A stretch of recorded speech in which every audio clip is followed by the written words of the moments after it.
Welcome back, friend. I'm going to read to you from the scriptures in a minute, but I want to point something out. The Democratic Party circles their wagons around one another whenever there's a problem. Karl Rove and some of his henchmen and political assassins will throw someone under the bus as quickly as they can, especially if it's somebody who has an ethical, unwavering commitment to a biblical principle like being pro-life and wanting to save babies. Look at the two examples. You had Todd Akin running against Claire McCaskill in Missouri, and then you had, what was the Murdoch guy's name? Richard Murdoch running against Joe Donnelly in Indiana. Sadly, Murdoch and Akin both kind of stepped in it, put their foot in their mouth when they poorly discussed the fact that even children who are conceived in horrible ways deserve to be protected by law. We don't kill babies for the crimes of their fathers, okay? We could talk about executing rapists. That'd be another great show to have. But the point being, Murdoch and Akin said things that they could have said better. And what did Karl Rove and his henchmen do? They said, pull out of the race, resign, get away from us. They denounced them. They mocked them. And then after the election, Karl Rove blamed the Tea Party and pro-lifers for the loss of those two seats, which the GOP should have picked up for the Senate. Well, Karl Rove, by the way, had 12 candidates that he backed. 10 of them lost.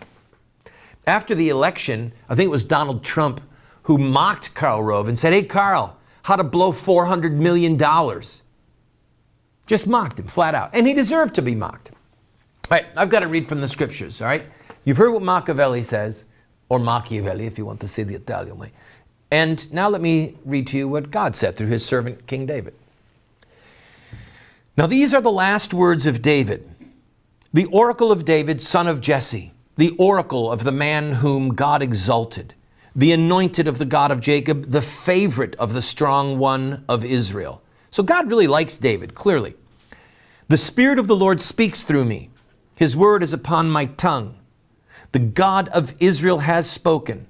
The rock of Israel has said to me, this is what God says, one who rules over people justly, ruling in the fear of God, is like the light of morning, like the sun rising on a cloudless morning, gleaming from the rain on the grassy land. And then in verse 6 it says, but the godless are all like thorns that are thrown away, for then it cannot be picked up with the hand. To touch them, one uses an iron bar or a shaft of a spear, and they are entirely consumed in fire on the spot. All right, let me ask you a question. What kind of political leaders do you want? Do you want political leaders who reflect the ethics and the devotion of King David, or of Karl Rove and Niccolo Machiavelli and the Prince? We can't have it both ways.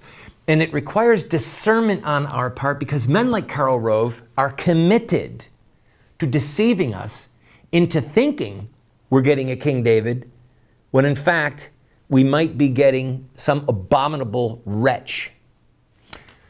When we come back from this break, I'm going to give you a little tool for a litmus test to help you, a couple tools actually, so that you and I don't get seduced. Don't go.